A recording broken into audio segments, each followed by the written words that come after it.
അസ്സലാമു അലൈക്കും. ഇന്ന് നമ്മുടെ വിശുദ്ധമായ റമളാൻ ഒന്നാണ്. ആദ്യം തന്നെ റമളാനിൽ 30 ദിവസവും നമ്മൾ പതിവാക്കേണ്ടുന്ന ഒരു ദുആയാണ് പറയുന്നത്. അഷ്ഹദു അല്ലാ ഇലാഹ ഇല്ലല്ലാഹ് അസ്തഗ്ഫിറുല്ലാഹ് അല്ലാഹുമ്മ ഇന്നി അസ്അലുക്കൽ ജന്നത വ അഊദു ബിക മിനന്നാർ. ഇത് റമളാനിൽ 30 ദിവസവും പതിവായി ചൊല്ലുക. ആദ്യത്തെ 10-ൽ, അതായത് ഇന്ന് മുതൽ ആദ്യത്തെ 10 വരെ ചൊല്ലേണ്ടുന്ന ഒരു ദിക്റാണ് ഞാൻ പറയുന്നത്.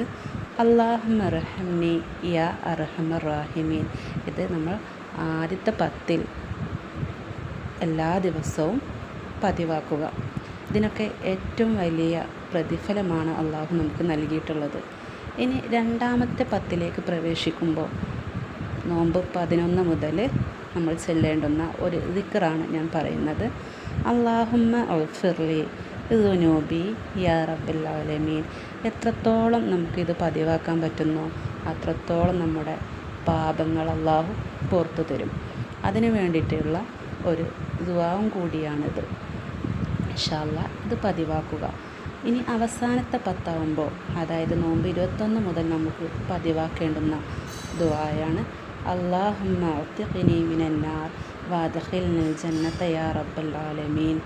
അതുപോലെ അല്ലാഹുമ്മ ഇന്നക അഫ്വുൻ തുഹിബ്ബുൽ അഫ്വ ഫഅഫു അന്നി. ഇത് നമ്മൾ എത്രത്തോളം നമുക്ക് ചെല്ലാൻ പറ്റുന്നുവോ അത്രത്തോളം നമ്മുടെ പാപങ്ങൾ പുറത്തുപെടുകയും നരകത്തിൽ നിന്ന് നമ്മൾ മോചനം ചോദിക്കുകയും സ്വർഗത്തിലേക്കുള്ള പ്രവേശനം ചോദിക്കുകയും ചെയ്യുന്ന ഒരു നല്ലൊരു ദിക്റാണ്, ദുആണ്. അതിൻ്റെ കൂടെ നമ്മൾ ചെല്ലേണ്ടുന്ന ലാസ്റ്റ് പറഞ്ഞിട്ടുള്ള ആ ദുആവും കൂടി അല്ലാഹുമ്മ ഇന്നക അഫ്വുൻ തുഹിബ്ബുൽ അഫ്വ ഫഅഫു അന്നി.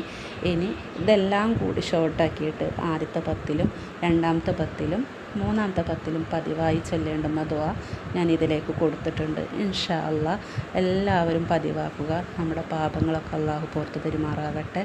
നോമ്പൊക്കെ നമ്മിൽ നിന്ന് സ്വീകാര്യമായ അമലായി സ്വീകരിക്കുമാറാകട്ടെ.